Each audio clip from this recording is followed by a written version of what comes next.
Why, hello there. Welcome back to day 2 of Word Work.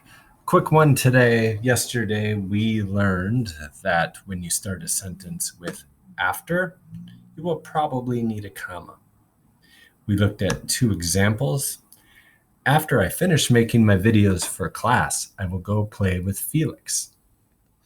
After I finish my homework, comma, I will watch TV. Now, a couple things I wanted to point out after seeing your examples. Most of you seem to understand where to put the comma. Perfect. You have an instinctual idea of where to put it. Most of you have put capital letters at the beginning of your sentence. Spot on.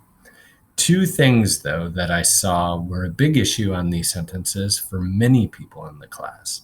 1, the letter I. When the letter I is a pronoun used as I, it's a capital letter. That's on your no excuse checklist. Capital letter every time. Second, at the end of a sentence, even though it's one sentence, it's a period. Okay? So even though we're learning something new here, we still have to practice all of the things we've always known, that we've always been learning. All right? So today I want to just talk to you about 2 things. We can use these sentences to make our writing better.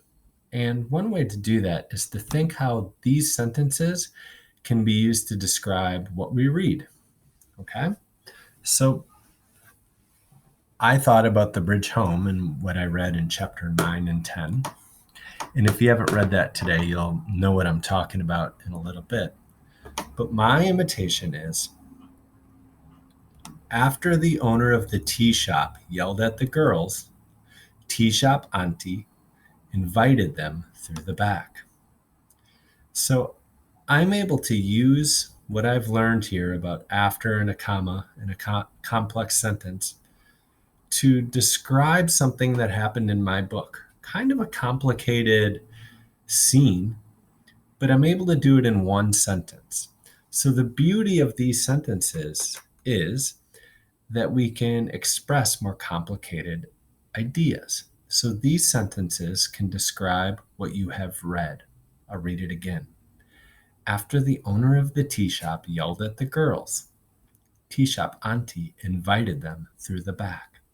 So I want you to think about what you've read, what you've been reading over break, and one of your imitations is going to be talking about your book.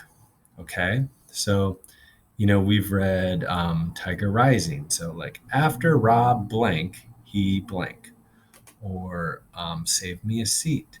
After Ravi, he, that kind of thing. I want you to describe what you're reading during this time off. Well, it's not really a break, right? This remote learning. And then the other thing I wanted to show you was that these sentences can describe your life. So here's my example. After teachers found out school would be closed, comma, we started making plans to teach from home.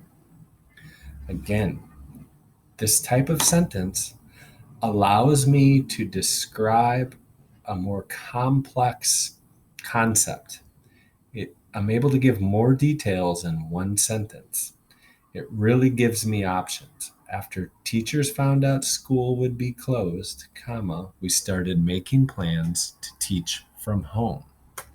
So for your imitations today, you are going to do one imitation that describes your life and one imitation that describes what you are reading. And you go to your word work document. Sorry that it's taking so long to load. But you go to your word work document. You're going to type the date. Yep, here we go. 3/19. Yeah, everything's slow. Must be because I'm recording. So you type 3/19, and you're going to do one that describes my reading and one that describes my life. And those are your 2 imitations today. That's it for word work, virtual, where are we here? Fist bump. Boom. Good luck.